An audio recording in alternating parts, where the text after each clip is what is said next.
Now, the Turkish authorities have been talking about an audio recording that they say would prove that Khashoggi was, that Saudi top-level officials were involved in Khashoggi's murder. Why has that not been released?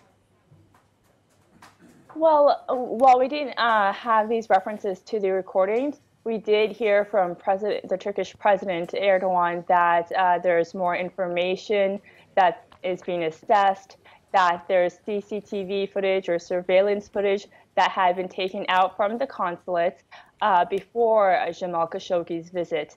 This implies that Turkey might have more evidence, more up their sleeves that it could bring out against Saudi Arabia if Saudi Arabia perhaps doesn't come to the table in some way with Turkey or doesn't admit what Turkey wanted to admit. So while those recordings, those specific recordings weren't mentioned, there was other evidence they claimed that President Erdogan claimed to have.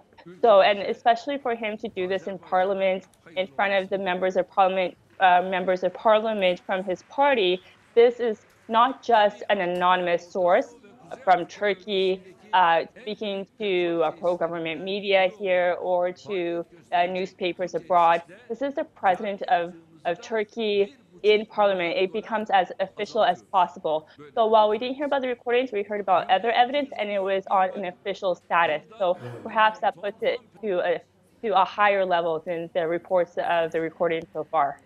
And Christina, Erdogan said yesterday that he wants Turkey to lead this investigation. How is he treading that line between holding Saudi Arabia to task and also stopping short of completely alienating the kingdom?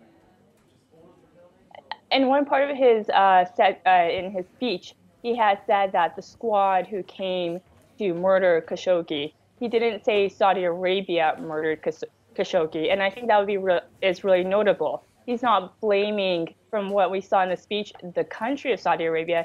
He's blaming the people who implemented and planned what he said was a premeditated murder. So that is focusing on some individuals, and he hasn't specified who those individuals are that can give leeway to Saudi Arabia. It shows, from my perspective, that he doesn't want to hit out at Saudi Arabia or take on Saudi Arabia, and I feel that would probably be what the government doesn't want as well. Turkey has a bad economy. It probably doesn't have an interest in taking on the country. It wants certain individuals to be brought to justice.